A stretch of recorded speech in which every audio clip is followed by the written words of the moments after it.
Hello Internet, welcome to Game Theory, where today we're doing something a little bit different. Hello and welcome to chat. We are going to be theory crafting live. As you've all, I'm sure, have seen, Secret of the Mimic came out last week, and it has been a wild journey. It has reset basically everything we feel we've known about FNAF. And so, as I finished the playthrough along with the wonderful Ash from GT Live yesterday night, I figured it was time to finally lock in and start theorizing about this game. But given the amount that has changed, given the revelations that have occurred, I also wondered whether it would be a good idea to bring you along for the ride, at least to begin with. We have got a lot of theory potential here, and so here at Theory, we always want to make stuff that you guys want to see.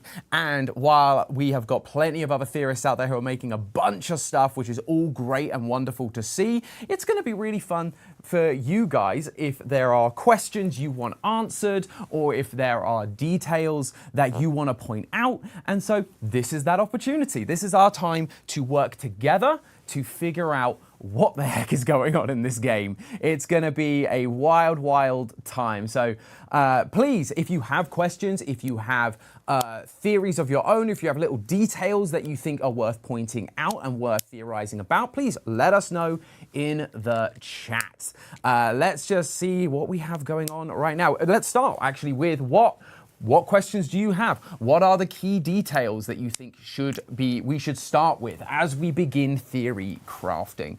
I think it's also important just to, have the open discussion of there are no wrong answers in brainstorming. Everything is on the table. Secret of the Mimic literally blew my expectations out of the water, and me and Ash had many gobsmacked a moment trying to figure out what was going on and being confused. So I don't think there's anything that's off limits here. I think we can very easily keep our headcanons or our previous theories like in a very open hand. What I always like to do when theorizing is making sure that I am happy to reassess what I've thought before. There are lots of things where we like to hold on to our beliefs in our theories, and sometimes it's good just to be able to go, okay, with this new information, does that change anything? What does that reset? But it always starts with questions. What are the questions that take us on a journey of intrigue and interest? Let's see, what have you guys putting up?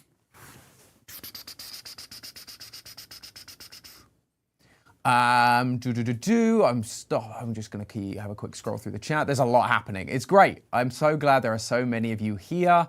Yeah, all good, all good. I got one for you, Tom. Oh, yeah, please, Fish, jump in. Is Edwin still alive? Ooh, that is a good one. Well, first, let's write that down. Oh, now you're also going to see my awful handwriting. Alive? Question mark? So, let's think about this. So, is Edwin still alive? When we began, the fact that Edwin exists, yes, appreciate that. Come on, there we go. That was awful. I have assistants off screen and I was just bad at that. So appreciate that, but hopefully, yeah, this pen works. We love that. So, obviously, we were all surprised when Edwin started to become a canon thing in this game. If you don't know, if you've not played Secret of the Mimic or read the books, Edwin Murray was a character first introduced in the books as the originator of the Mimic. He was the man that created it, and as this game has gone on, it was Edwin Murray's costume manor we were exploring, and so Edwin was an inventor, someone who created basically a lot of different things. He created recycling, was a weird thing we learnt. He also developed parade floats and a system for that, and of course costumes and mimics. We're going to write. So let's talk about some of the things he invented, because I think there are some details there we can grab onto. So, I mean, we were also recycling. We're just going to go there. It's such a wild thing. We also decided to do that he invented, basically anything that happened in the 70s we can probably attribute to Edwin. Parade floats apparently were his thing. parade floats, and of course, many costumes and characters, which is always fun. So, is he still alive though? So, again, when you get through to, I know, this is like, is Edwin alive? Recycling, parade floats. This is great. Honestly, this looks insane, and it is, but this is exactly what theory crafting is about. It's literally getting everything we think about on the table and trying to connect the dots where we can. So, Edwin Murray created all of these things, and the big thing, of course, that he created was the mimic. That was the big one. And the Mimic came in two forms, Mimic 1 and Mimic 2. Mimic 1 was his very first one that he made, trying to basically create a babysitter for his son David when his wife Fiona died tragically at Fall Fest. And so he needed someone to look after David while he was working. And so he made the Mimic that would learn to play and be a babysitter for him when he couldn't be. This Mimic started to develop in some way. Again, like the details are slightly fuzzy, but it started to mimic what it saw from, or how it understood Fiona to be, his wife. And so started acting as a secondary mother to David. They then decided to upload, basically, oh yeah, that was it. Again, sorry, this is all very new and it's all coming in fresh. David sadly also passes away because Edwin is just a magnet for bad luck. And Fiona, now as a machine, is basically convincing Edwin to try again, to try and rebuild his son, putting him back together, as it were. And from there, they take Fiona's programming, make a copy of it to create Mimic 2, which is going to be David. However, unfortunately, the vision of a robot recreating David is too much for Edwin, and he basically beats the thing up, destroying its legs, it seems to imply, and from there, the Mimic decides it learns violence and takes its revenge, beating up Edwin and blowing up the house. And it's at that point, we learn about that during the parachute ending, and it's through that point, so I'm just gonna write some stuff down, Mimic 2, and then beat up. Beat up, legs, and that goes to the death question. Goes back in a circle, back to death. So, at the end of that tape, Edwin feels very, he's out of breath. There's clearly a fire going on. He's struggling to breathe. He's asking M2 for help and to call an ambulance, call the emergency services.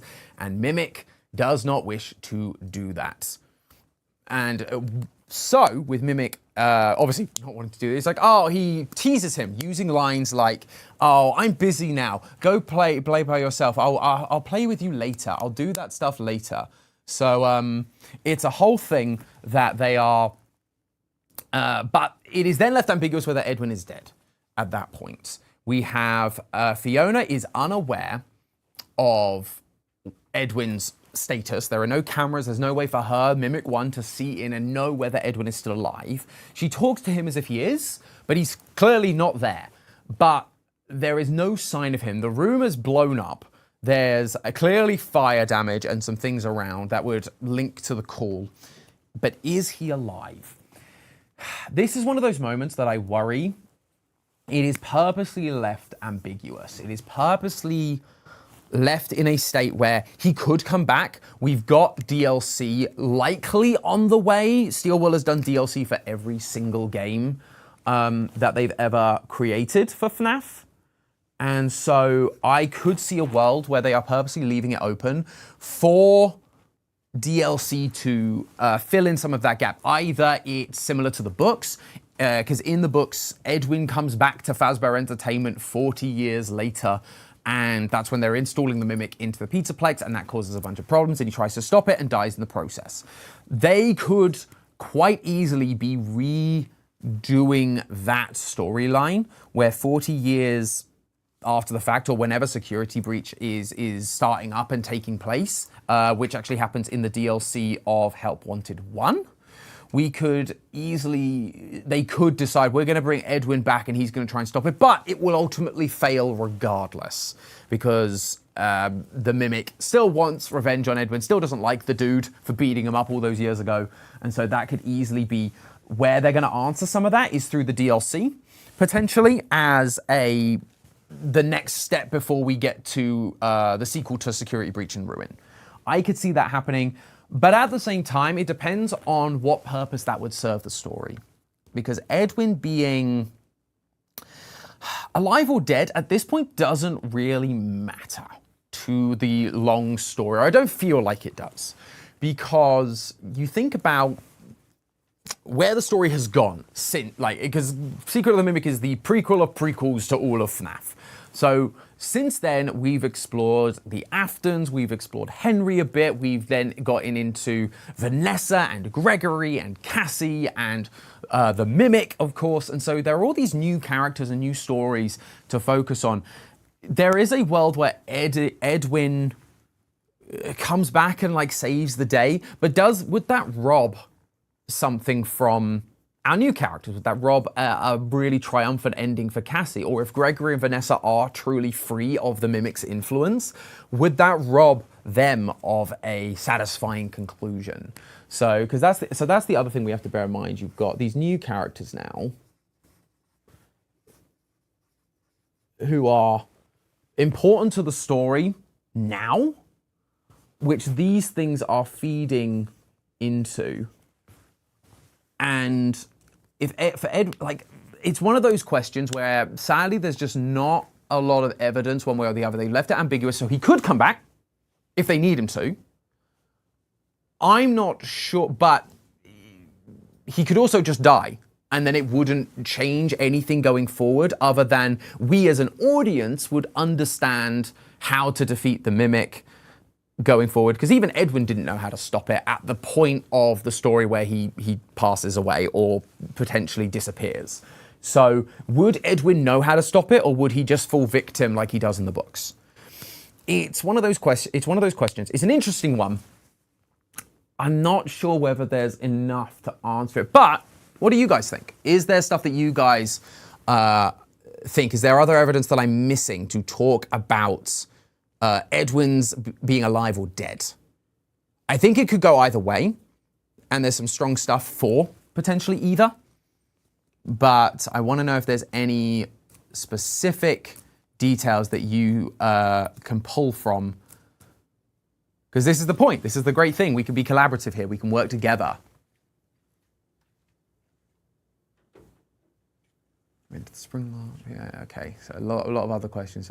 Edwin is old. Oh, I see that Gibby Holler's homestead. Edwin is old man consequences. Hello, Gibby. Great for you to join us.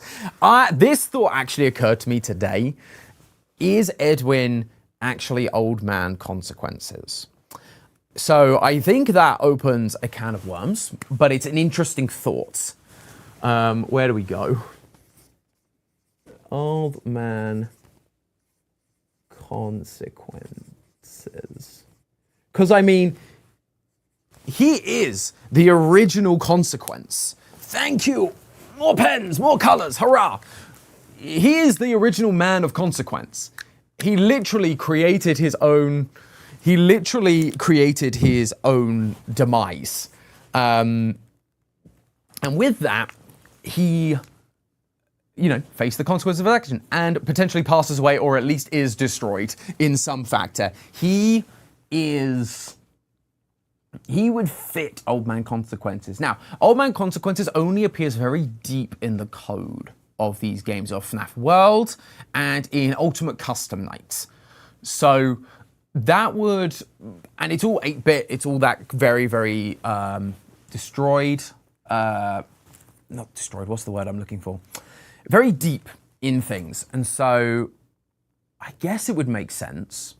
Because, and this opens up a bigger can of worms here, which actually I'm gonna flip for, because there's a bigger can of worms here, which I thought about earlier, and I think it is important for us to talk about if we want to talk about Edwin being Old Man Consequences. Was there ever possession? And apologies if I spell things wrong, because I am not very good at it. Oh, I have lost all signal to chat. Chat has disappeared from me. Appreciate you. So, was there a possession, or was it all mimic? Was it oops, all mimic the entire time? Because that game, Ultimate Custom Night, UCN, is all about the... This game is all about the vengeful spirit taking its revenge. Whoever you believe that to be, I typically tend to believe it is Cassidy, and that is who Ultimate Custom Night is about, which, meeting Old Man Consequences, you go,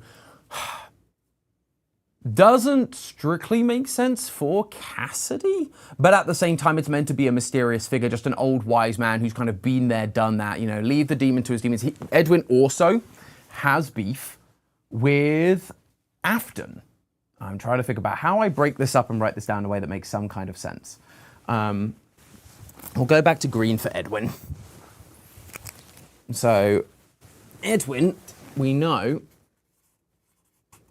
has beef with Afton. I know those things don't mean that, but it does for me. Edwin is not Afton, but he also has beef with Afton. And so the whole line about leave the demon to his demons makes a lot of sense coming from Edwin. If it's in the code, if he's deep in the code, then Edwin, because Edwin built everything, and most people when they're like hacking or hijacking will leave a digital signature. So, sometimes we saw it with GGY. GGY literally left a signature for people to read. Reading GGY literally in the animatronic code. So, it wouldn't be surprising for Edwin to have put some kind of digital signature in for himself into the animatronics and into his code and his creations. That may, because it is Edwin and he was messing with the mimic and messing with like bringing Fiona and David back, could have been something that's a little more than just like, haha, I left my initials in there. That could be really interesting as an idea. And so Old Man Consequences is literally lying in the code waiting for people to, or waiting for spirits or people or potentially the mimic to come in and say, hey, leave the demon to his demons, let Afton rot, it's fine, let's just be at peace. It's kind of his last chance. And it raises the interesting question of, was the vengeful spirit in the Ultimate Custom Night about spirits, or is it different facets of the mimic? Was the mimic, again, it's program splitting in, and the possession we see is actually more to do with the mimic learning different facets, learning about different children in the pizzerias, and copying people's perspective, and maybe mimicking Afton in the early murders. Or maybe we saw the mimic putting animatronics into, putting people into costumes because it saw people climbing into costumes. So is it just an extension of that? That would make a lot of sense for Edwin to then be in the depths of Ultimate Custom Night as like part of the code. And now I've just had a thought, because Ultimate Custom Night, and welcome to my brain, Ultimate Custom Night is a game. All of the first 7 games are games. We know that for sure for FNAF 1 to 4 because of the story Help Wanted in the books. Help Wanted, the game, tells us that like, oh, the previous like games we've seen are about games. Pizzeria Simulator is actually mentioned, I forget, is it the Monty Within? I think it's the Monty Within, one of the stories. It is specific, Pizzeria Simulator is specifically mentioned as a game, which I think is really interesting. They show the fun times when they're talking about the games in Help Wanted, the game. So I think so if it is an in-universe game, if Ultimate Custom Night is part of that, as an in-universe game, there would be code buried in it, which maybe uses mimic technology, and so therefore would have Edwin's signature coming through, and therefore Old Man Consequences sits at the bottom of Ultimate Custom Night. So Edwin might be physically dead, but there might be an element of him that lives on. That's really interesting. Really, really interesting. Okay. That's really good. That's fascinating. I'm seeing a lot of people. Ultimate Custom Night is Afton, is it not? It is. It is Afton's torture. But again, we're talking about like in universe, they talk about the games prior to Help Wanted as being games. Tape Girl tells us that they are trying to make light of what happened, which means that some of them might be canon, some of them might be less canon, or at least not canon, that's probably the wrong word because that's going to cause a lot of confusion. What I mean is that some of these stories might be one for one exactly as the stories are being told in games, but there also could be some differences, some changes that are to fictionalize the story, i.e. like the idea of spirits versus machine for the murders at Freddy's or things like that. These are the kinds of open issues that are really interesting to talk about. And so Ultimate Custom Night, yes, is about Afton and his eternal torture. But if it's a game, it's about it's in the universe, it's the fictionalized version of like what they kind of expect, the hell that Afton is living in versus actually being the hell that actual Afton lived in. It's just something that I think is interesting to weigh up and something I will definitely think more about. That's fascinating. Right. What other questions are there? Oh, we got some questions going on. There's an Ash. Hi, Hello. Ash. Hey, y'all. Hope y'all are doing well. I've been reading the chat, and I've seen a plethora of things. Ooh, appreciate it. My first one that I have here, in a subtle nod to God David, which has appeared quite a good I've bit seen God David. What is God David about? So instead of going into that head first, That's fair. Let us funnel our way into it, and let's talk about. I think a lot of people are curious about the possible connections, similarities, or even misunderstandings about the identities of David as he relates to the crying child and even potentially Gregory. What can we talk about that? Oh, you went for a big one. That's a big one, chat. Of course. Of course. Actually, it's interesting. This one has been going around my head all day, basically since we found the purple telephone in for the Moon.exe game. And it actually kind of relates to this, what we've already been talking about, which is interesting. That idea of the FNAF 1 to 6 or FNAF 1 to 7 even being games in the universe. And so, I'm trying to rally my thoughts here because the question I would have is it kind of comes down to what ending we think is canon, which let's go and do that. Let's talk about these endings because trust me, this does relate to this question. I've been thinking about it a lot, probably too much. What ending? Writing it down. What ending? So you've got three endings. We've got the bad ending, which is when we give the data driver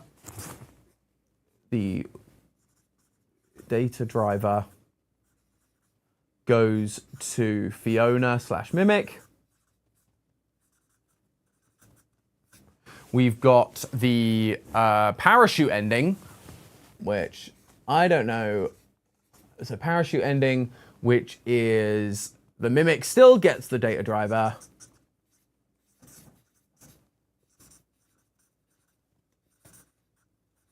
Or you've got the secret ending,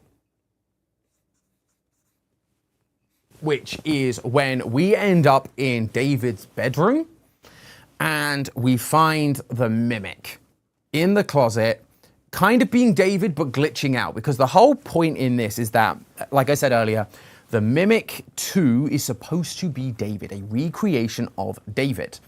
But sadly, because Edwin got mad and raged, it means that he learnt violence and is glitching out and isn't perfect. What Fiona is trying to do is she wants to put her family back together, which, doesn't that sound familiar? She wants to fix this David bot and turn David into, turn the Mimic 2 into the perfect David replica, so their family can be together again. So we've got David Mimic. So, the discussions that are, and thought processes that are happening is the connections with David that we have right now is that both Davids are called David. So it was recently theorized by Hyperdroid and we did a theory covering it, and it seemed, we felt it was a really strong case to be made that crying child CC, crying child equals David Afton. And so naturally, you've got David Murray and David Afton, two very, very, very close connections there. The bedroom feels the same. So we've got same name, same bedroom, same toys, and what else? What else is similar about these two? But those are some of the early connections, or at least the initial ones that I made. Especially on stream, we talked about it a little bit as well. And with that, it begs the question, are these two the same thing? And if this ending is the true ending, then there is a world where that could be true. Because you would have the Mimic being fixed,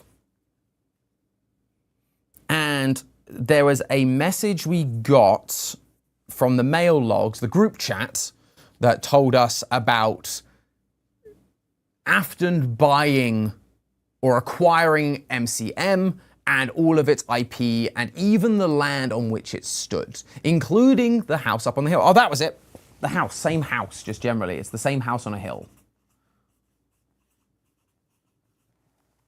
And so, if Afton bought the house where the Mimic, David Mimic, ends up at the end sleeping in a bed, then Afton would have every right to pick up that character, that Mimic, and go, huh, you're interesting. I want to figure out how you work. Which is why we see, let's get some red in here, well, it's why we see him observing the Mimic. He's trying to figure out how it works. He's using nightmares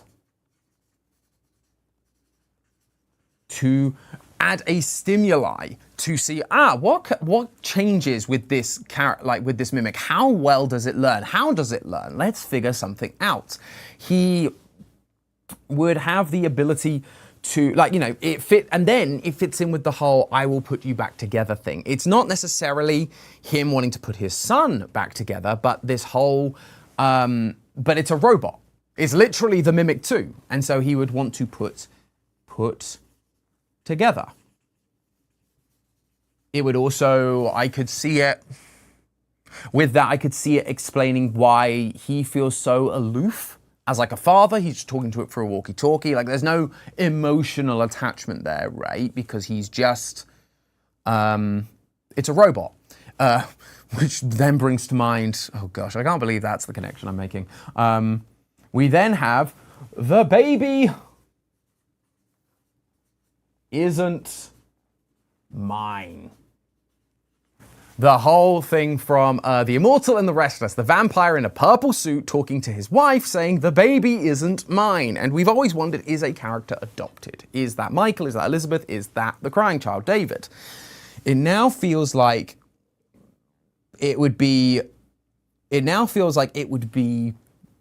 that would where that makes sense. It's literally him telling his wife, hey, the baby's not mine. This isn't like a kid I had with another woman. This is a robot kid that I found in the thing that I bought. So that is interesting. That is interesting. So that would be the connections to David, which is, yeah, a lot to think about. Thanks, chat, for that question. That's a big one. There's still some more because the other factor is, I think, like, there's something about this which is feeling a little weird to me. I can't quite figure out what it is. Probably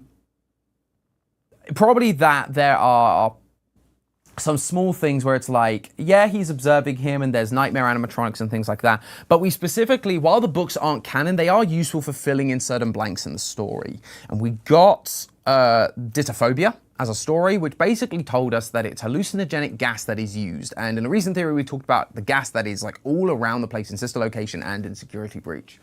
And for like that gas isn't going to have an effect on a mimic. Neither are sound illusion discs. They specifically don't work. Oh, they do, but they don't. No, in the trilogy, they have to be adjusted to work on the robots for the frequency. Normally, they don't in the same way. And so that would be weird to use on the mimic, which is not going to have any effect.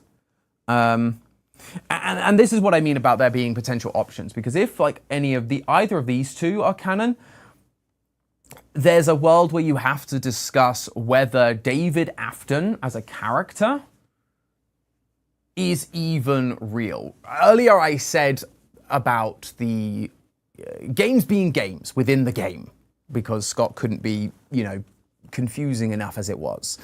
But the games within the game would allow Fazbear essentially rewriting history. And we saw that throughout the actual playthrough. The whole point is them rewriting history and like removing Edwin from the equation. So all of these characters that are Fazbear characters, yeah, Fazbear later owned them, but it's kind of wiping away the whole idea that Edwin made them to begin with. And there's a lot of parallels between Edwin's story. Oh, light went out. Well then, that's fine. It's all good.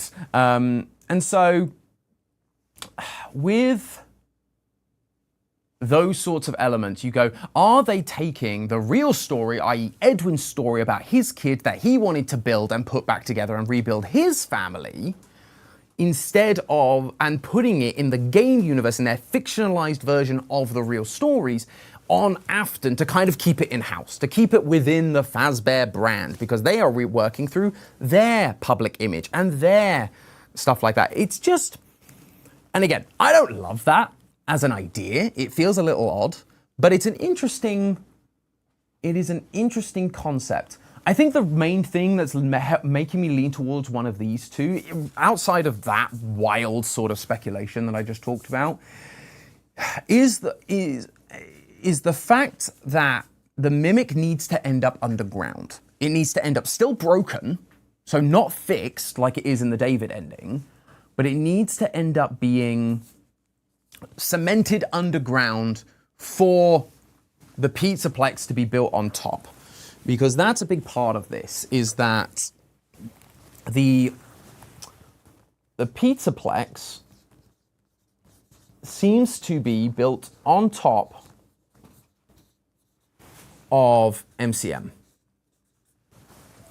And therefore, if all of that, because we saw the scoop, we saw the costumes in the wooden boxes, in the room where we find the mimic in ruin. If we have that, then at the same time, the mimic needs to be locked in that same room. But right now, in all these endings, the mimic has escaped in some way. The only thing that helps me lean towards these two is that the mimic is still broken, like we see it at the end of Ruin, where it still is trying to attack, it's still being violent, they're still working together, Mimic 1 and Mimic 2. Whereas in this ending, everything's fixed and fine, which means we would have to insert more story to figure out why it suddenly became evil again. And partly that's going to end up on Steel Wool. We talked about DLC, it's like, where is their DLC going to go? Is their DLC going to be showing us the mimic escaping in these and then ending up back sealed underground to set up a sequel to Ruin and like what we saw in Security Breach? Is it going to be a follow-on from this where we then see Fiona's program fail and the mimic learn violence again?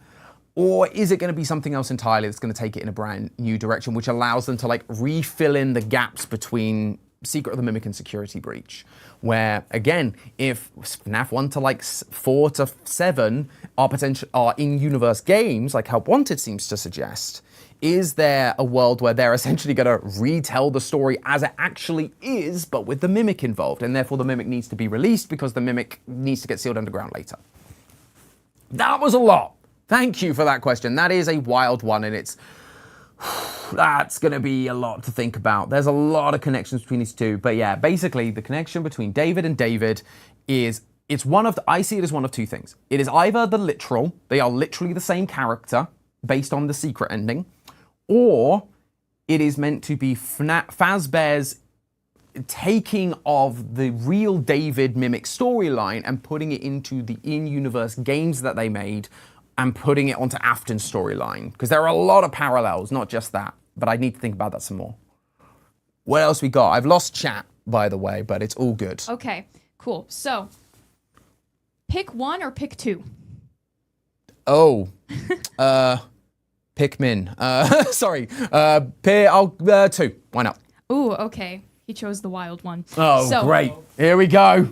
Here we go. So this was a rather specific question in chat, but I feel like with the entire timeline really being called into question, and with the recurring statement of Tom's that the games are games. The games are games, The games are games. They keep telling us this. There was a response to that asking, if the games are games, let's talk those original core games, which are games. Yep, the games which are games. Yep, games are games. Is it possible with the connections between like David, Crying Child, all that FNAF 4 and those adjacent games were used to potentially train the Mimic? Oh, 100%. 100%. So, games used to train Mimic. You got to write this stuff down. Got to write it down. Thank you, chat, for that question. That's a good one. But yeah, I think this is almost certain at this point, honestly. We've talked about it in previous theories, but the idea is that in Help Wanted, which is when we find out that the games are games, Help Wanted, we get told about some circuit boards that are... We get told about some circuit boards that contain some programming which will help them shortcut the development process.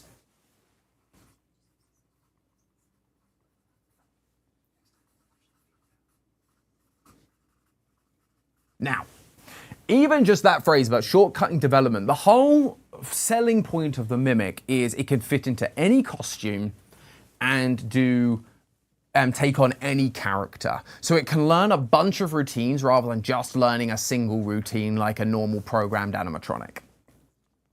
And so they want those circuits scanned and put into the game in order that they can shortcut because they're recreating the games, right, in VR. Like it's an in-universe VR game that they're making during Help Wanted. And so they want to go, hey, like take this software, these things that have taught us that have been shown to like know Freddy's routine, know Bonnie's routine. Shove that into the game and it will shortcut the fact that you don't need to program that in anymore, which is, so no more programming. No more programming, running out of room. Circuit boards, no more shortcut development, no more programming. So the only thing that we know can do that is the Mimic. And from scanning in said software and said circuit boards, we then end up with the wonderful one and only... Oh no.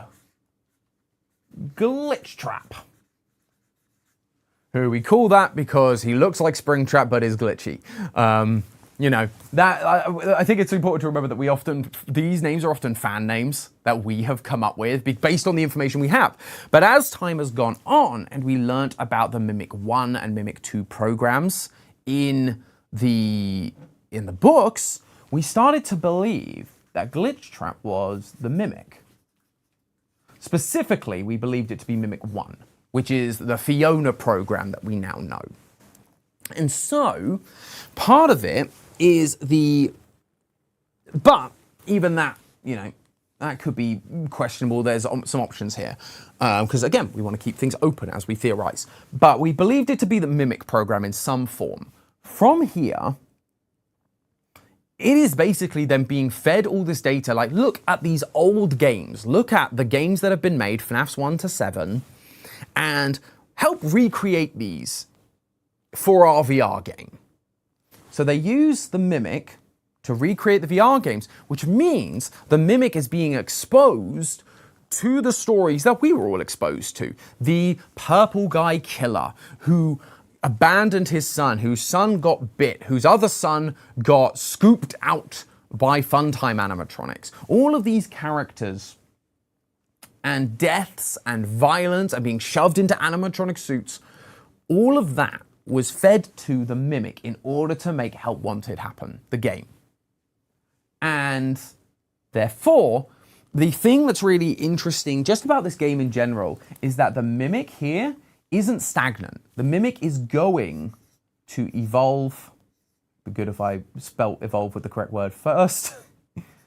Evolve and change.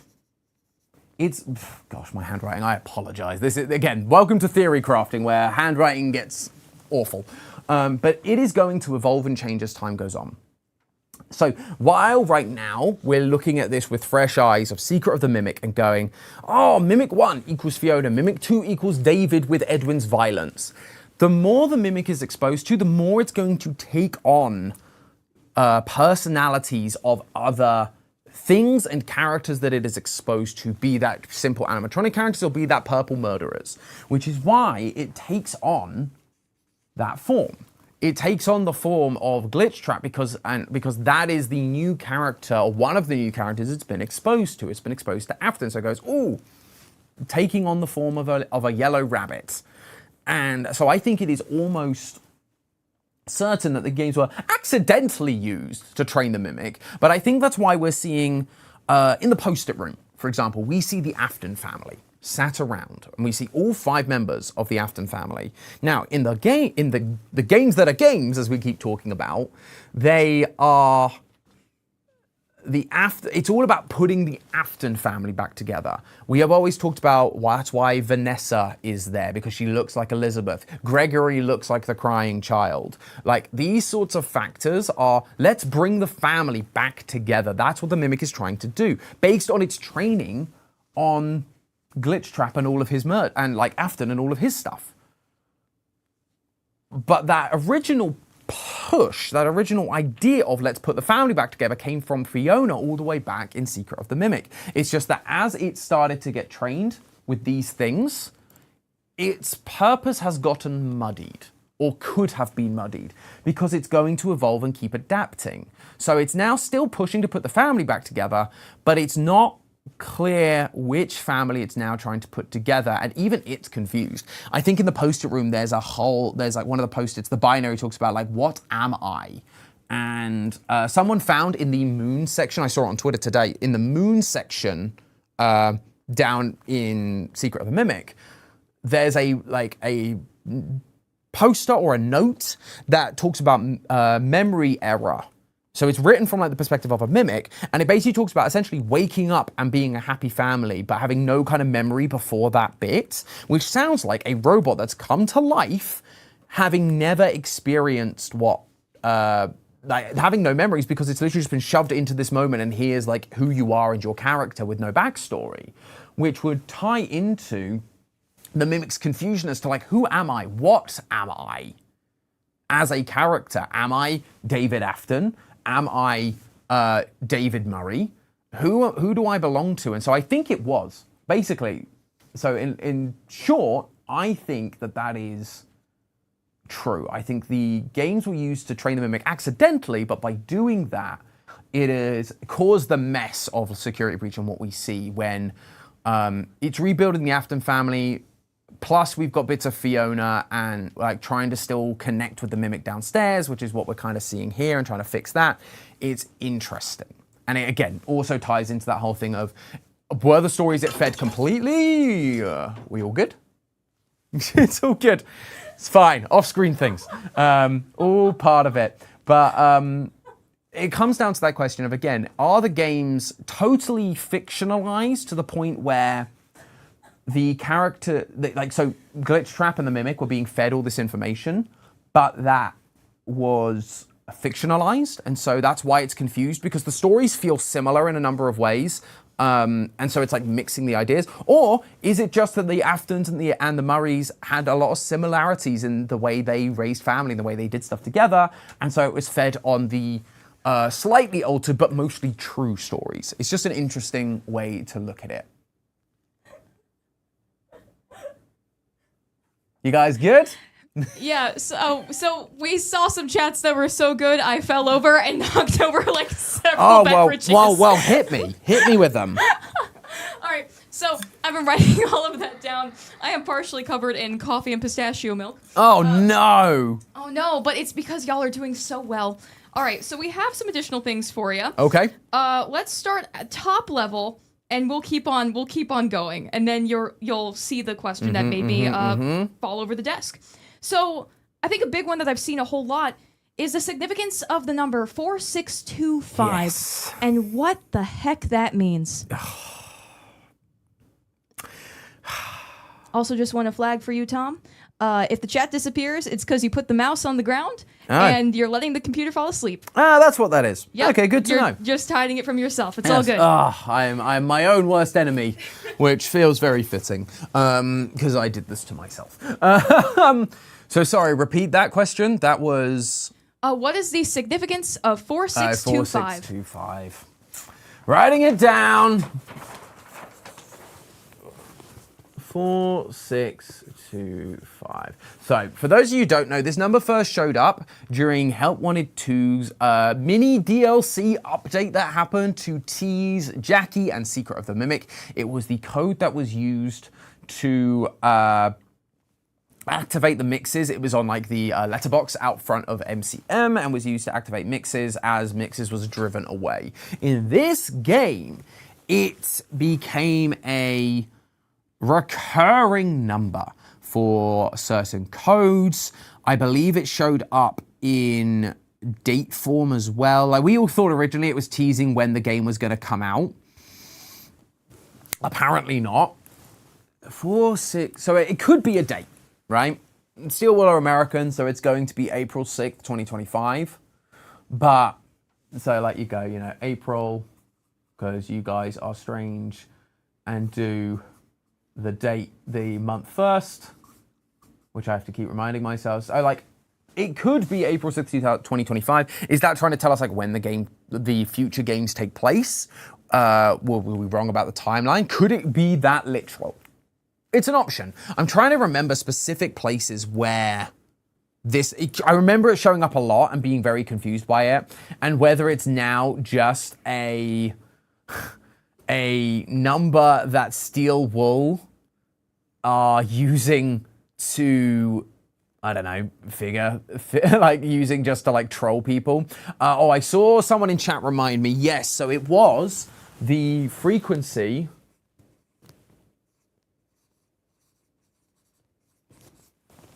that Edwin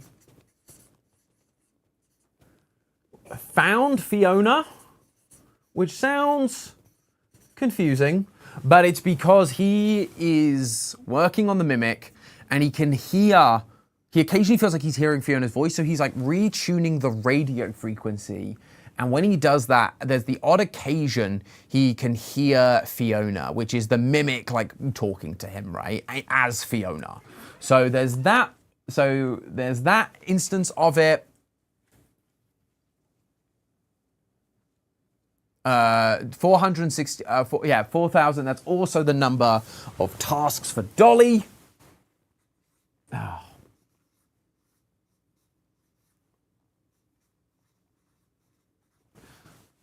There's a number of times this shows up. I think it's a code on one of the walls.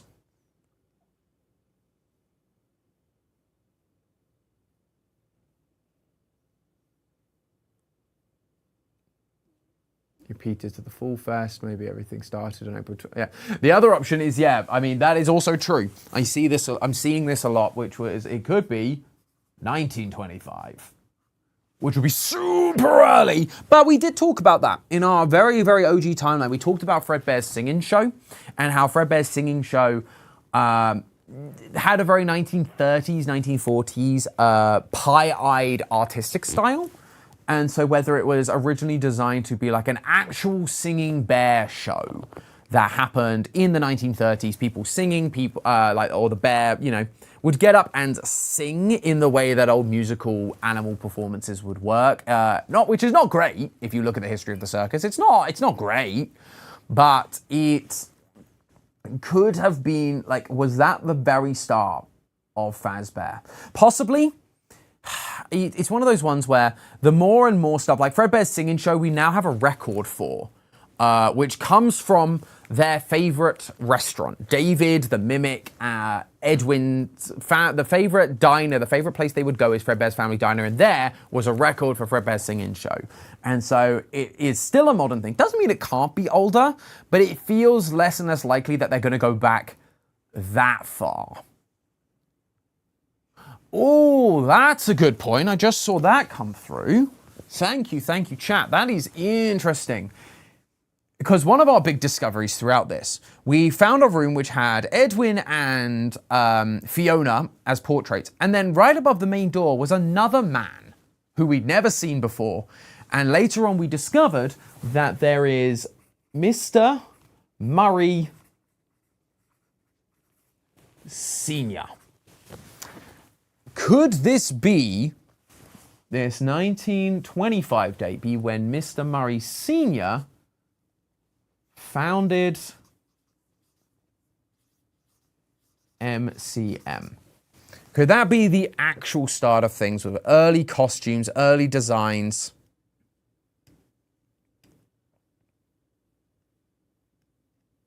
Sorry, I'm just keeping up with chat to try and make sure that I am catching what people are saying. But yeah, the idea that Murray founded it then. I mean, there's nothing to say he couldn't. He dies. It's implied that he does die because it says he's gone. So Mr. Murray Sr. dies at some point. We don't really know the dates of those audio recordings. There's a bunch of audio recordings that work together to show Edwin taking over the factory and doing all of that. Now, it dies mid 1970s, the stonks go down very, very badly.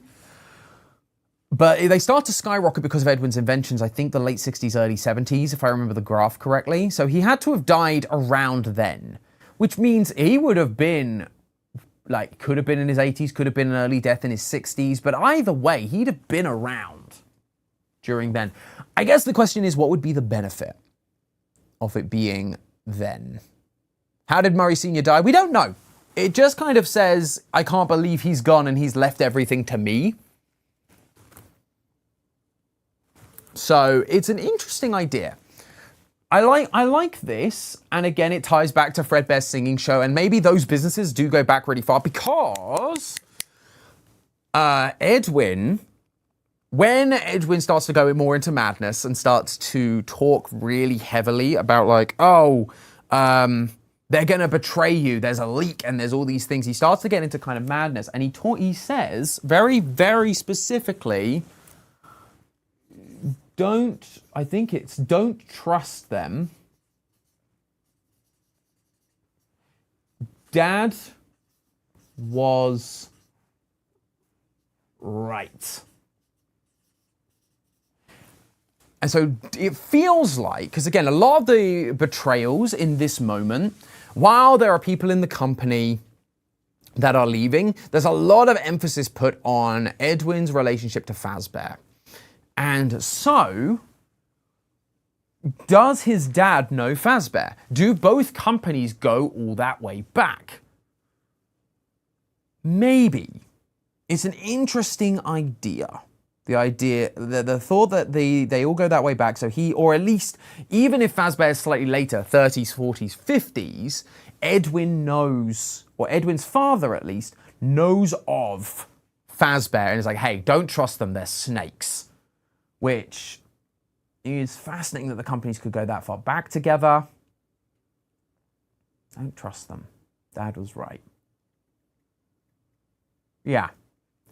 It's fascinating as an idea that they go so far back.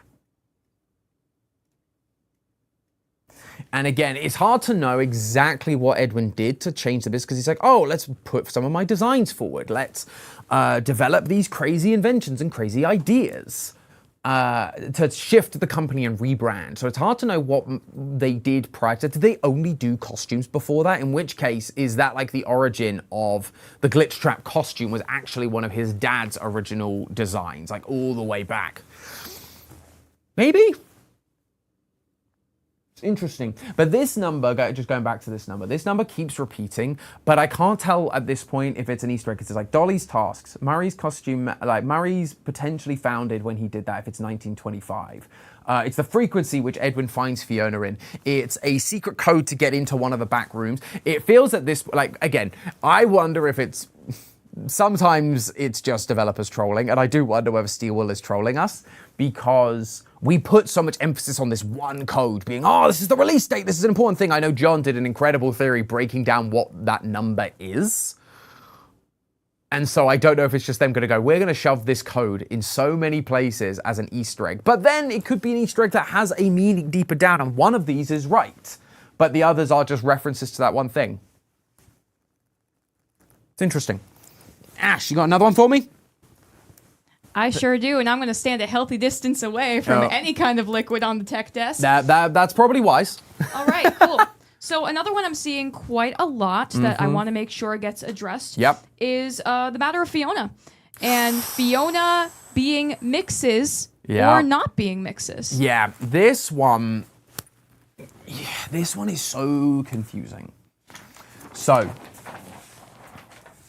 I think... So, Fiona, thank you for these questions, chat. These are great. This is great discussion. This is what I wanted this to be, is literally just, you get to see inside my brain a little bit, and I get to see inside your brain, and you get to share some cool stuff with me. This is great. Thank you. So, Fiona equals mixes.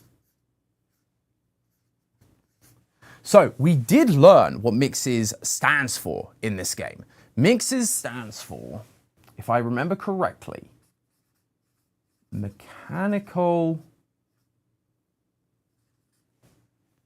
X-form experimental storage. That is what mixes stands for. Now, the mixes in the game is part of the cradle.exe.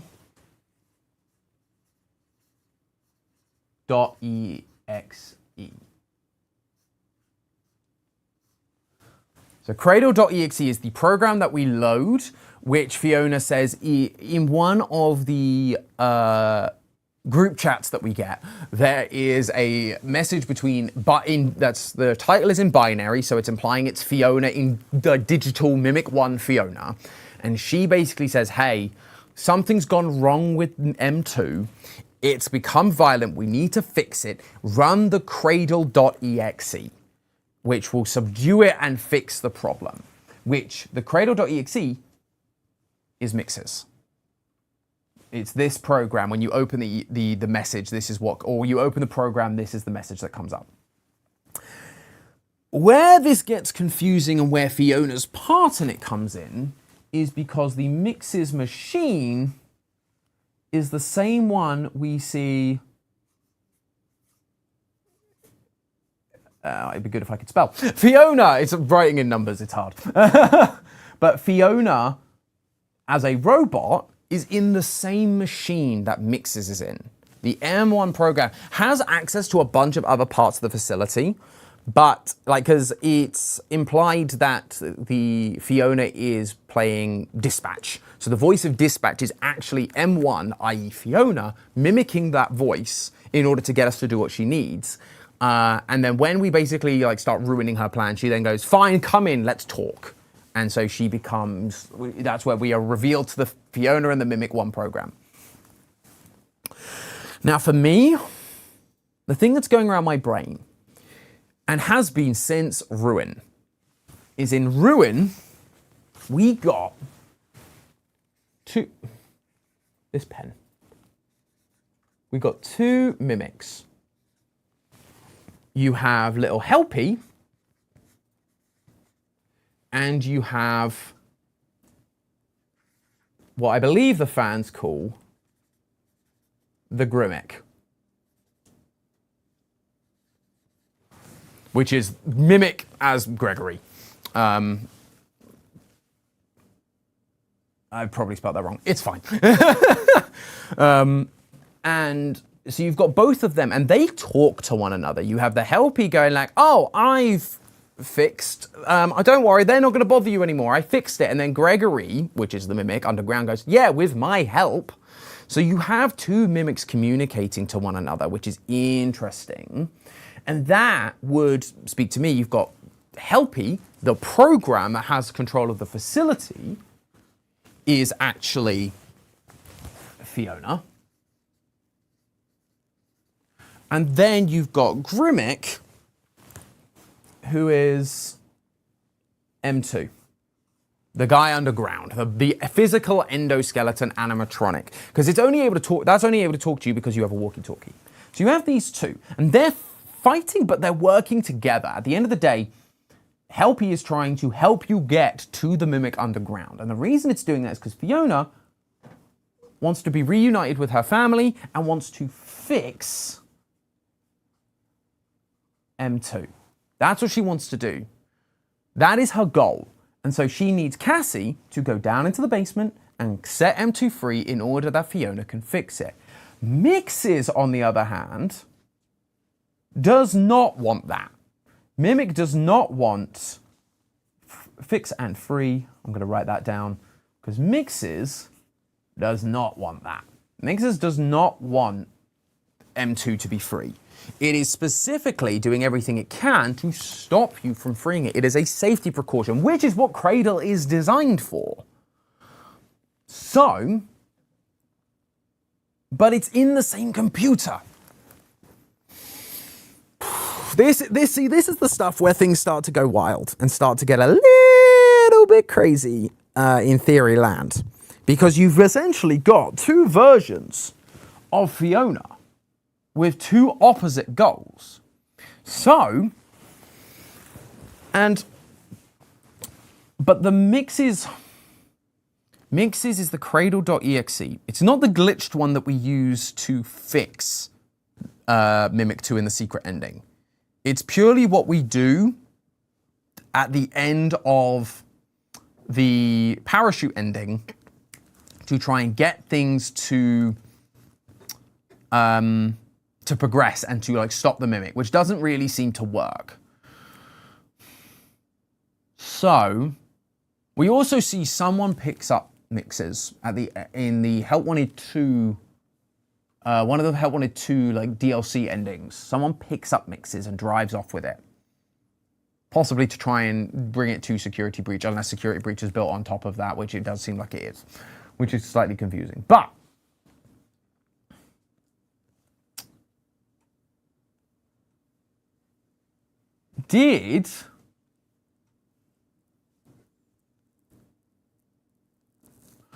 what I wonder...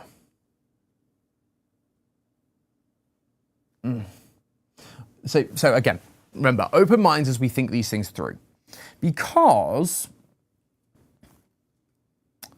what if we've all had the thought that, oh, it was Gregory and Vanessa, because their stuff is down in the basement. Gregory's bag is down in the basement, so they put Mixes there to stop Mimic, which is entirely possible. But what if it was whoever actually locked the Mimic down there? Because again, her machine is in a different location to where the Mimic is in Ruin. If you think about the rooms, maybe I would need to map out the entirety of Secret of the Mimic, because you have her stuff is in like the FNAF 1 location underground.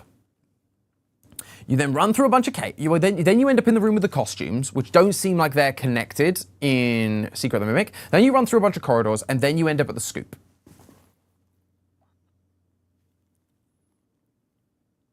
So is she in the same place, or was she moved? If she was moved, did whoever bring mixes in to try and stop the Mimic actually end up bringing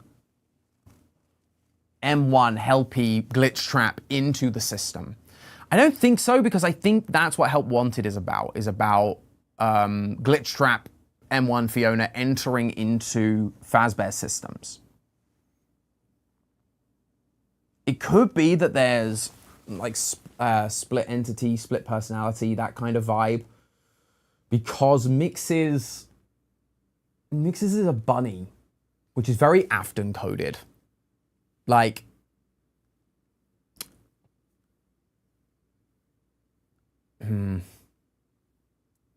it's a program that is designed to stop the Mimic. It's a bunny, which is very strange. So it feels like it maybe was altered. Maybe that's part of it. Maybe Greg, because the system, it doesn't work. It doesn't solve the Mimic problem at the end of the parachute ending. So maybe it's Gregory. Maybe it's Gregory. Does Gregory, once he's free of glitchtrap, alter Cradle to actually try and stop it? And because of his influence under glitchtrap, where he is Dr. Rabbit in the books, you know, he has a rabbit connection. And so maybe he turns it into the mixes we now know. It was originally Fiona's idea, and he uses Fiona's hardware because it was the same hardware. It's where Cradle was first created, and so like there's that, but he altered it maybe?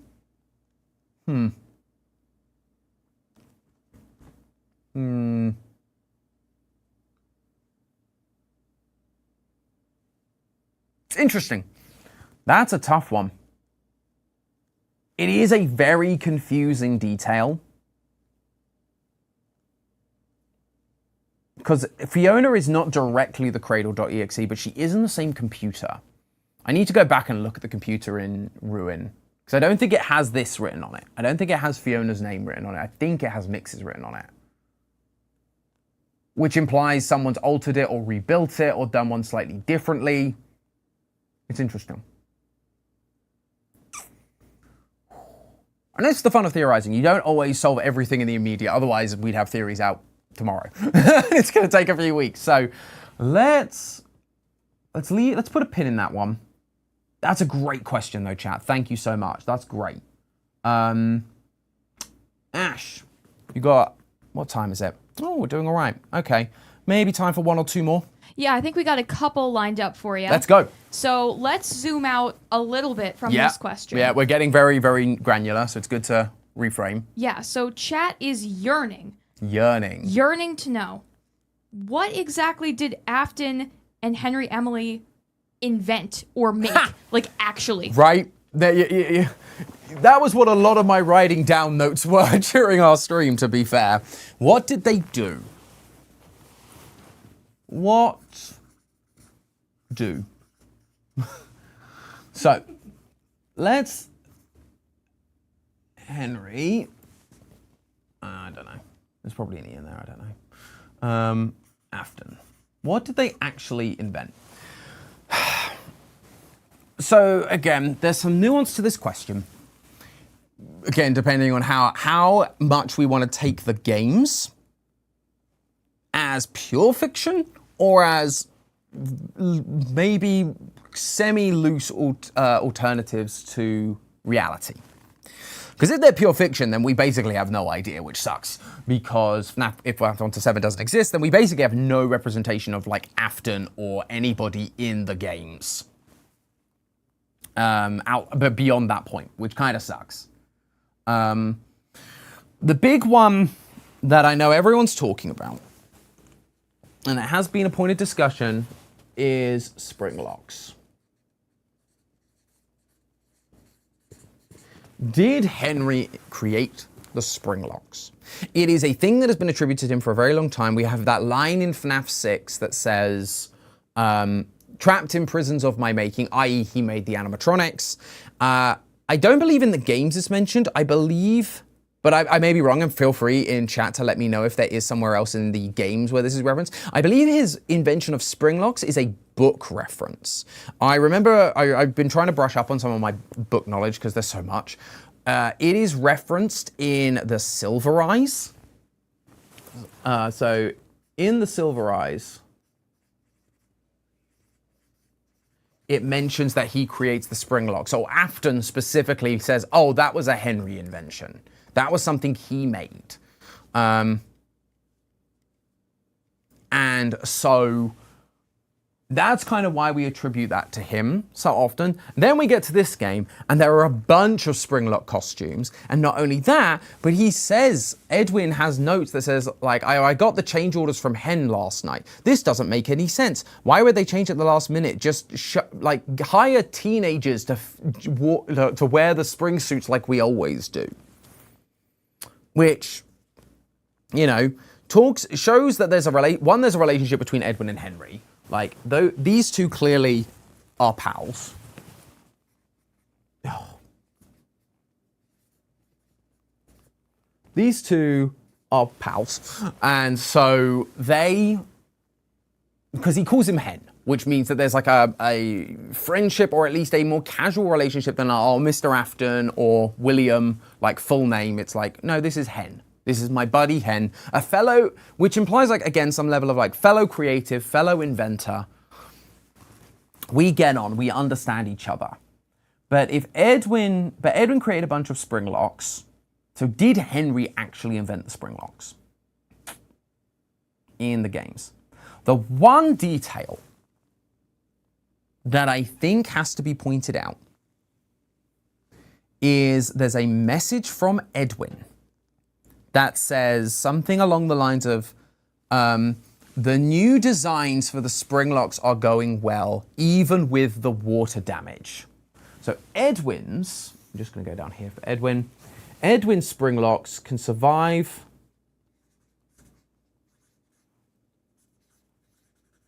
water damage. He still says there are other quirks, which we don't know what those are, but it specifically says even with the water damage, they're working, which implies the fact that he says even with is implying that there were spring locks before that did suffer when there was water damage, i.e. the ones that Henry made, because Henry's ones are the ones that had the issue with water. At least as far as we know, is his spring locks that have the water issue with sweat and things like that. So there is a world where Henry did create spring locks and Edwin was the one that like improved them or helped patent the design or maybe worked in tandem with Henry to get spring locks made. Because again, all of the things that are in the reason it's been such a question is because everything in Edwin's workshop is for sale, rent or sale. Which means he has to have ownership over everything that's in there. And most of what is in there are spring locks. All these spring locks belong to Edwin. So did he have like a contractual partnership with Fazbear where it's like, hey, I scratch your back, you scratch mine. Like, you invented the spring locks, let me improve them. And then I get to use them in some of my creations. I will continue making stuff for you. Was it a quid pro quo like that? Or did Edwin really invent them and then just rented them out to Fazbear, and this was just a future design that he made where it got better? Because I understand the wanting to make sure Henry actually did invent things. Like, I want Henry to actually have some importance in the franchise, and so they did change at the last minute to going, hey, we're changing the work order, no more spring locks. Like, he said, just get the kids to do the spring locks, everyone else, but he asked for a change, which implies that they never did the change, or they never did the changeover. It implies that they were wanting to move away from the spring locks. But that they didn't, at the time, pick up his order of the new spring locks. They were still operating with the old spring locks. Because the ones we find a Spring Bonnie and a Gold Freddy down in the basement, which seem to be Edwin's new design. Are those the ones they ended up using once they acquired everything? Did they take those and put those in the diner, and that's what like caused the bite of 83? Is that what the weird glitches or the weird quirks that Edwin talks about? Because they've got weird quirks. Does that equal 83? Maybe?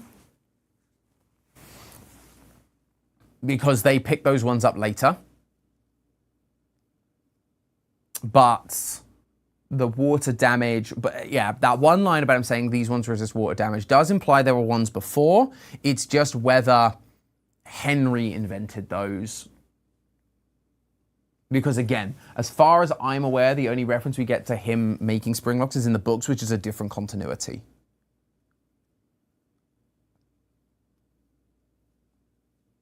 So there's that. I've seen a couple questions about the puppet proper and whether or not that's still Henry adjacent. The puppet, that's a good one. That is a good one, the puppet. So the only reference to the puppet, there are only two references I could spot in Secret of the Mimic. One is Jackie. Jackie has a wind-up music box, and said music box plays the same grandfather clock theme that the puppet does. So Jackie is the prevolution of the puppet. But the only other reference to the puppet is we get, there are designs that are redacted in the one of the very final computers in the parachute ending. And it just says redacted, it basically just says redacted puppet designs. We don't know whether those are puppets as in the puppets that Fiona made, so like alternate puppets for like Foxy and things like that, or whether it is the puppet. So, depends on what you define by invent. Because clearly there is basis in Jackie. Clearly, Henry had inspiration taken from Jackie, the idea of it being a thing that pops out of a box, the idea that it plays the grandfather clock theme. Those things are Jackie things, and so the puppet is an evolution of that. Does it mean, like, Henry absolutely could have made the puppet as we know it today, security puppet to protect Charlie in FNAF 6 as we saw, but its design originates here. And if the redacted puppet designs are Edwin and are on that computer, then they belong to Edwin. Or they originally belonged to Edwin. Again, contract law is funny, and they clearly acquired everything that he owned and created. So it would be Fazbear, it would be rightfully theirs to use, but they also poached a bunch of people beforehand, which meant the business went under, so they kind of like forced the buyout to happen. I'm seeing people talk about the one that ends up assessed by Charlie was probably Henry's design. And that's the thing. Edwin dies and or disappears. And so once we leave Secret of the Mimic, any designs and new characters or versions of designs are coming from Fazbear. They're coming from these two. And so the puppet is essentially a Henry design, depending on if we ever find out what this is. Because if Edwin at least designed the initial version of the puppet, then it's just Fazbear doing what they do with Chica and Foxy and Freddy and all these characters and remaking them into new versions of those characters. We saw how even Edwin was going, why are they changing the designs? These new ones are so creepy. I like Fiona's designs and they can't make me change them. Well, eventually Fazbear got hold of them and decided to change them anyway. So it might be that, like, again, Jackie is Edwin's design and they were like, we're going to change it to this creepy puppet thing. And Edwin didn't want to do that, wasn't keen on that, but obviously he died, disappeared, and they decided to own everything. So that's a thing. Any other Henry-isms that people are shouting out? Or if not, we can move over to like Afton. Chat, here's your chance.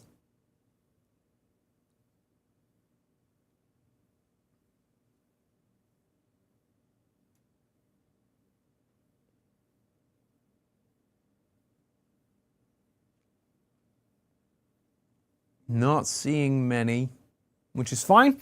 We can move happily over to Afton, because Afton did zilch. No, Afton, what did Afton do? Realistically, Afton really, the only thing we know is that he did the fun times. Fun times were Afton robotics, and they are very, very different to any other technology. They are very different from the Mimic. They are very different from Henry, Springlocks, or Endos, however you want to look at those.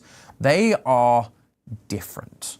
They are full of wires and all those things, and it seems like those are the only things that Afton we can truly attribute to Afton.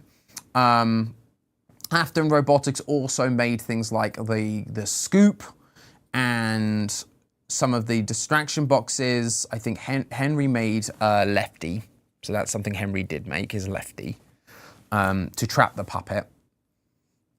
He made sound illusion discs. Depends on how if you think those are canon anymore. I thought they were for a long time, and it felt like they were going to be. But the challenge is that the sound illusion discs are with for FNAF 4, and FNAF 4, the books then sound illusion discs were real in the books, but then they also said, oh, by the way, FNAF 4 is hallucinogenic gas. So, hard to say is the answer. But if they are canon, then they definitely are an Afton invention. We'll put those in there in parentheses. Sound illusion discs. And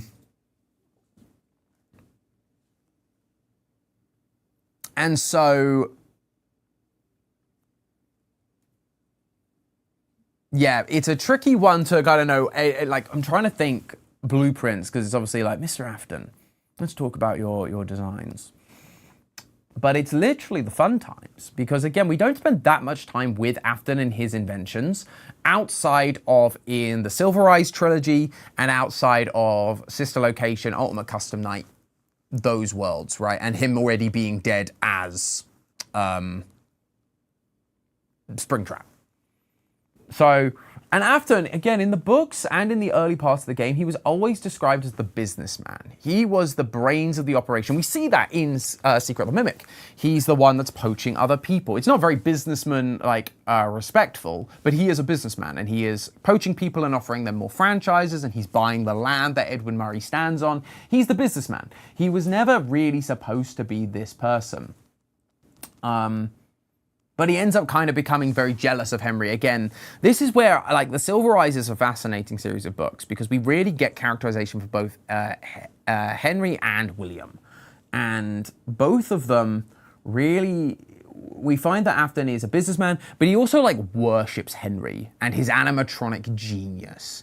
He essentially is just like, he is in awe because Henry can make the spark of life that he can't create. Even though he's invented the fun times, he still can't mirror what Henry did.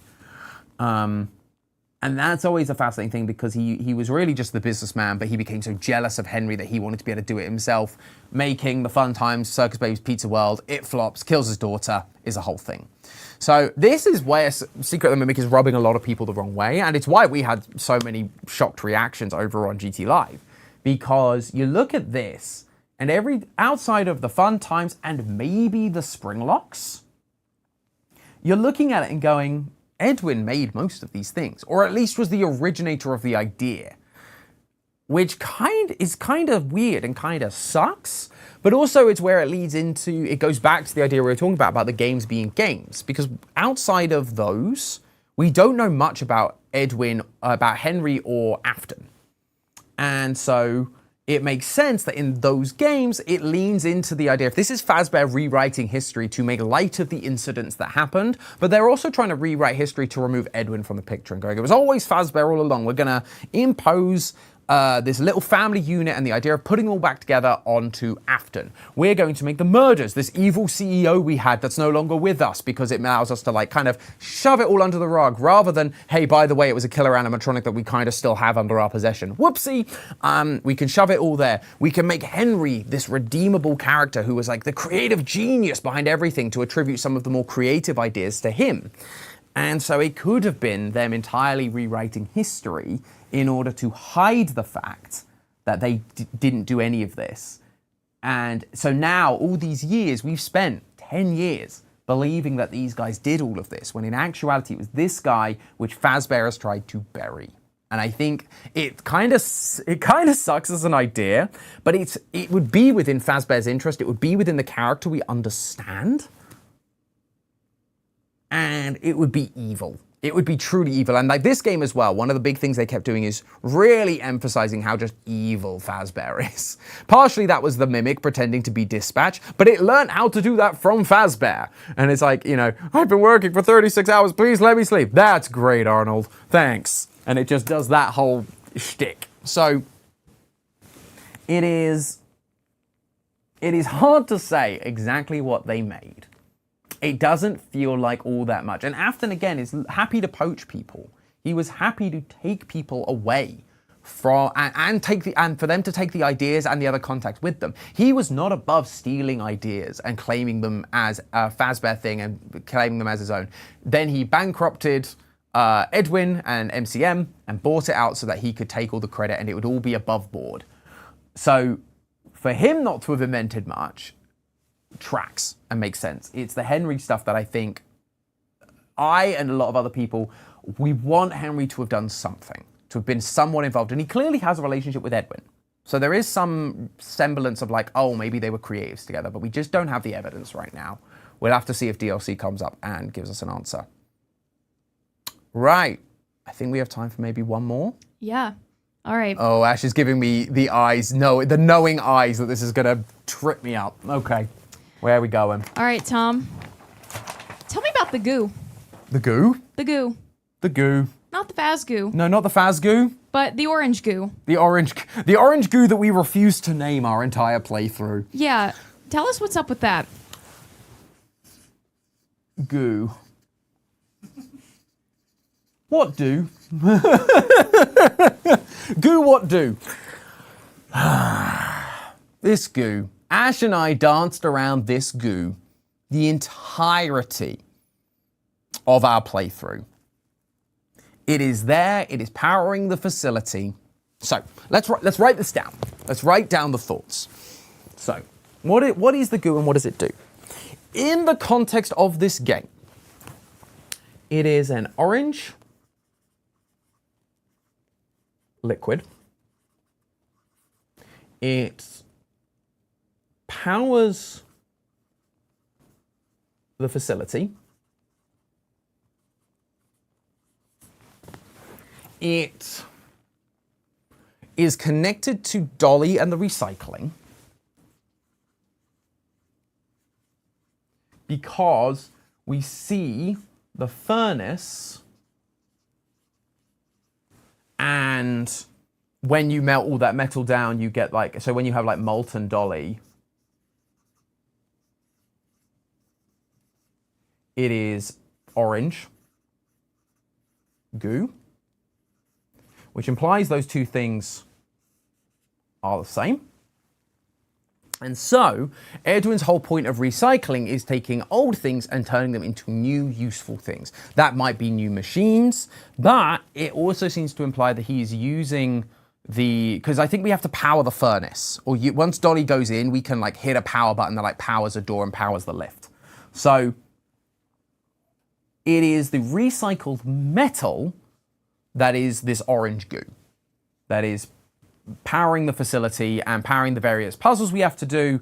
And especially when we go down to R&D, down right into the heart of the facility, the basement, we see a lot of this orange goo going down into the basement for Edwin to create the first Fazbear animatronics, the first Fazbear location.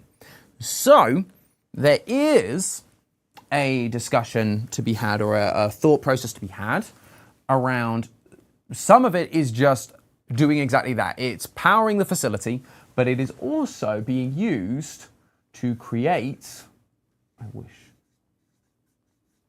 the OG Faztronics. So Freddy, Chica, all of those guys that are down in the basement are being remade. All those scrap pieces are being like reformed and remade down there, as well as powering the facility. It might also be part of the powering of Fiona and Fiona's power, which implies it therefore has a connection to the Mimic. And this is where we get to the thing that Ash has been trying to tease me into talking about the entire time, is Remnant. Woohoo! The word! I said it. So we've got to write that down, obviously, because this is the thing that everyone's been wondering is it Remnant? And I think, because the thing about this game and the modern steel wool era of games is there aren't any spirits. There we go. There's chat going off. Love it. Love to see it. Thanks, guys. This is where we get... There are no spirits in these games. It is all about the Mimic and AI taking over the world, right? And taking over Fazbear. And so it doesn't make sense for this to actually be Remnant in what we believe Remnant to be, which it's described... The Remnant, it should be noted that Remnant is described as a silver, I think sometimes black, maybe? But like a silvery black metal. So it's not orange, but that's because it's in, like, I mean, it is hot, so it's like, it's not molten, but it is in a hot form for it to be liquid, and it's then injected into things. There is a difference. I also think, again, lines up with the thing, I'm gonna have to talk about this in a video, aren't I? Like, the idea that the games are games and more fictionalized than we maybe first thought. Because if that's, like, if we're looking at Fazbear trying to go, how do we retell this story in a way that puts all emphasis on Fazbear, takes away emphasis from Edwin Murray, and turns it from technology corrupting that could still be a problem into, ooh, spooky ghosts go bump in the night, and this is like it's a spooky ghost story that you tell around Halloween, and we're leaning into all of that to make people kind of like nonchalantly not worry about Fazbear and all of that. If you've got all this orange liquid and goo, which is powering the facility, powering the Mimic, the thing that might be the murderer and like possessive element, do you recontextualize it? Is the game's Remnant them fictionalizing and like turning into a bigger thing Remnant? So it's taking the orange liquid and going, rather than it just being a power source, rather than it just being, you know, the thing that creates animatronics and creates the Mimic is a thing that brings dead people back to life. And so you end up with essentially what the games then call Remnant is a metal liquid that brings life to animatronics. And it's just a recontextualizing spooky ghost story version of what this orange liquid is that is powering the facility. That would be a more easy, straightforward thing, because again, in Secret of the Mimic and in every Steel Wool game, possession is less of a thing. It is more about an AI taking over technology, and it is also taking over the minds of humans. But it is not like, oh, you're possessed by glitchtrap, or in the sense of like William Afton's spirit. It is an AI like imprinting itself onto your brain, onto a human brain, almost like the Matrix, where Agent Smith is trying to get into the real world, and so he is trying to imprint on like Neo and people so that he can enter the real world. It feels kind of like that, and so it's a recontextualizing of what this orange goop is that they have, as opposed to the orange goo actually being Remnant. It feels maybe it's the inspiration for what Remnant would become. Or maybe it is where after, again, if the games aren't just like completely fictional, maybe it's where Afton got some of his inspiration for Remnant and the creation of Remnant and the Fun Times was because he saw all this orange goo flying around and he was going, how do we connect? Maybe this is the connection. Maybe this is the piece that will answer it. And he kind of tries to copy Edwin with what he knows, which is here's an animatronic with a life in it, i.e. like Fiona, like the mimic, but it's like possessed this time. And so he tries to melt that down and turn that into the orange goo that was powering his entire facility and allowed the creation of the mimic. Two interpretations there. It's either literal or it's an inspiration. But that's what I think. So which one do I think? I'm leaning more towards it being an inspiration for the game's like fictionalized idea of what Remnant is, and the idea that they've turned this Remnant spirit juice has come from a real life thing that they saw with Edwin, rather than it being Afton basically trying to make his own goo. I don't think it's that, but as with all of these things, I am more than open to having my mind changed.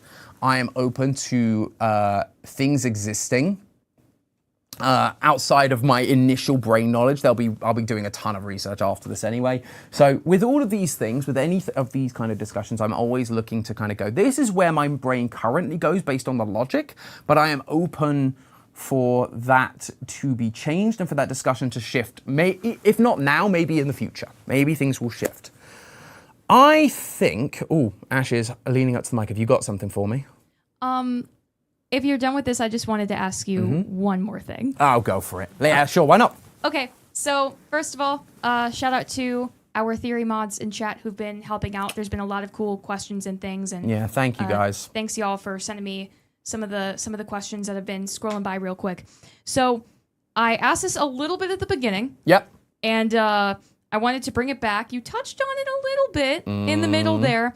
But I just wanted a clean soundbite for all of our theorists at home. Do you still think Gregory is a robot after everything that we've seen?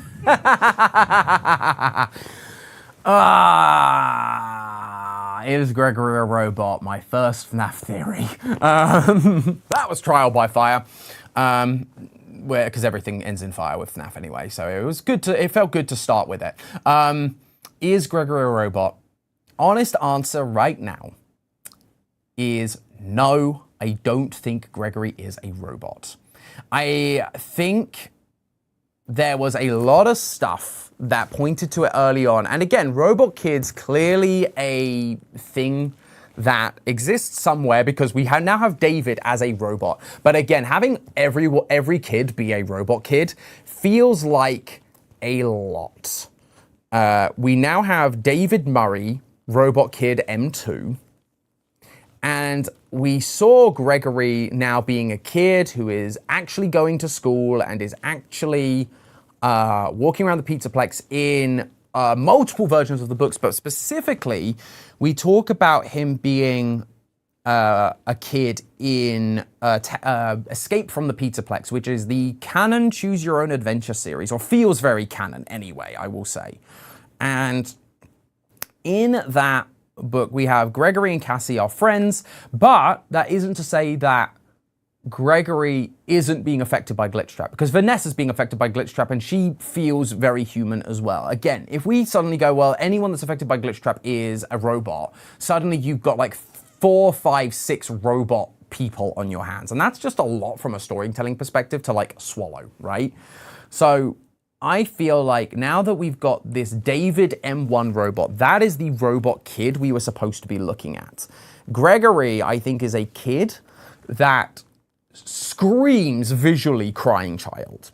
And I know people like to mock our theories where we pointed out some of the visual connections, but I think him and Vanessa having those, being infected by glitchtrap, is an important visual thing for the whole, we need to put the family back together, which was originally Fiona trying to put the Murrays back together, but it became putting the Aftons back together because the games infected how the Mimic's mind worked. And so I think Gregory was chosen because he felt like a good fit for Crying Child, and so was infected to be Dr. Rabbit, and so run around the Pizzaplex causing havoc and hacking them. And similarly, Vanessa was in a similar boat, but I don't think right now that, therefore, I don't think Gregory is a robot kid. I think we have a different robot kid to worry about right now, i.e. the Mimic. But again, we've been wrong before, we've been right before, so I'm open to seeing where that interpretation goes. But that's where I would sit right now. Great. So that was the last major question I had. If there was anything else that you specifically, Tom Game Theory, wanted to say about the Secret of the Mimic game, yeah, now is the chance. Honestly, love this game from a gameplay perspective. I mean, I didn't play a lot of it. I'll probably play a lot of it in my own time. Ash crushed it playing this game. You crushed it, Ash. I forget you're here. I did not, but I appreciate it. Yeah, but you did, especially when we started collecting stuff. So, you know, credit where credit's due. But gameplay-wise, it felt really good. It actually felt a lot less buggy than games we've experienced before, which was nice to see. It felt like a very clean experience, very enjoyable. Lore-wise, it's strange. This is the first game we've had a lot of lore up front. Like all of this stuff. Like look, let's look back at everything we've talked about today. All of this stuff we wrote down, because there are so many questions that are going on right now, and so many things we are wondering.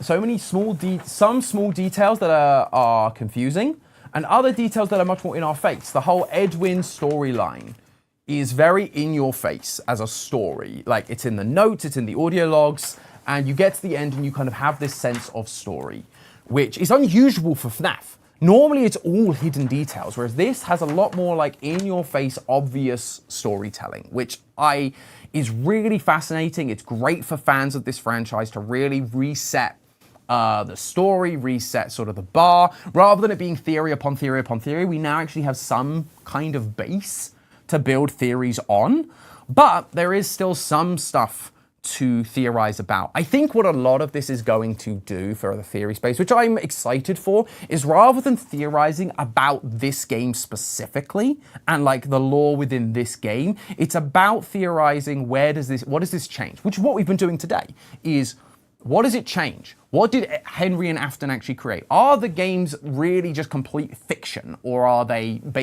truly more based on real life? All of those things. What is the deal with Fiona and mixes?